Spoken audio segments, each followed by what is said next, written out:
Eh bien, comme vous le savez, le CNAPS est habilité à contrôler tous les éléments de législation d'une entreprise et contrôle très souvent les horaires des salariés. Et on voit souvent dans les reproches adressés par le CNAPS aux entreprises, eh bien, vous n'avez pas respecté la durée légale du travail, les interruptions entre deux périodes travaillées qui doivent être d'un certain minimum.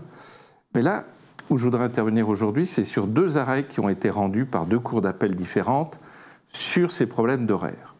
Alors le premier arrêt qui date de novembre 2021 de la Cour d'appel de Toulouse concerne un salarié qui travaillait dans deux entreprises en même temps. Donc dans une première entreprise, il faisait 139 heures et dans la seconde, 151 heures. Et vous voyez qu'il travaillait donc 290 heures par mois.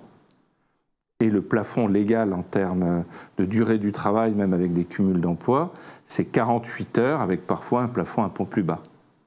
Et donc le premier employeur pour qui on travaillait à 139 heures se demande eh bien, qu'est-ce que je vais faire de ce salarié quand il découvre le deuxième travail?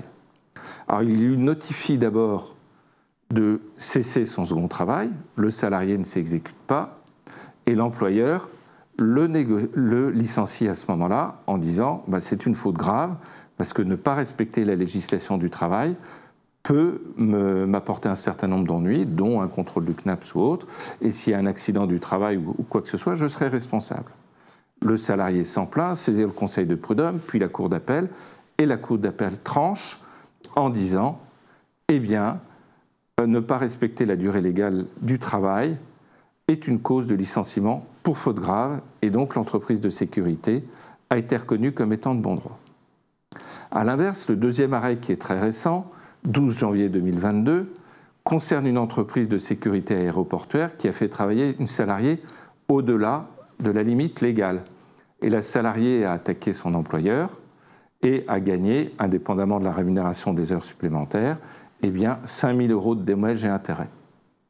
Et donc, si on pouvait tirer une certaine philosophie, une certaine morale de ces deux dossiers, c'est attention au respect horaire. Vous pouvez être contrôlé par le CNAPS, mais également avoir des difficultés devant les juridictions prud'homales ou devant les cours d'appel.